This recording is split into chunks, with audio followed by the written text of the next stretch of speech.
NWAC CEO Lynn Grew says the organization had no choice but to let go 75 employees, facing a federal government funding cut of $38 million, meaning its budget is going from $48 million to $10 million. There are decisions that are made by the government to either not renew funding or cut funding, and that decision this year has been very significant for NWAC, much more than previous years. But a CBC article reports there are other reasons behind the staffing cuts.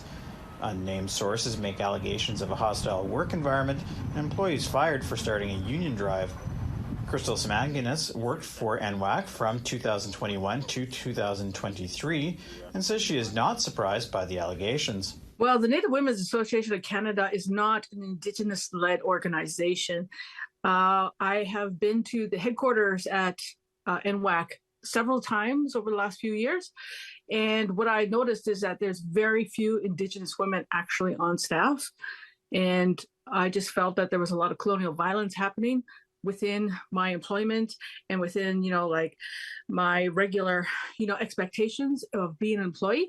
Samaginis also says an elaborate new headquarters across the river from Ottawa in Gatineau, Quebec, and a new healing lodge in Chelsea, Quebec, send the wrong message to Indigenous women who are struggling just to make ends meet. I have been allowed supervised visits to the mansion in the Gatineau Hills. It is over the top, very elaborate with an indoor pool, very, very, 5-star kind of facility, very expensive. Ellen Gabriel is a former president of Quebec Native Women. She says it appears NWAC has lost its way.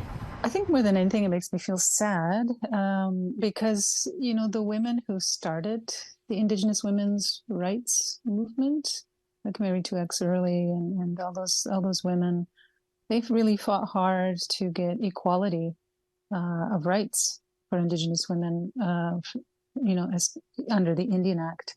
Fraser Needham, APTN National News, Ottawa.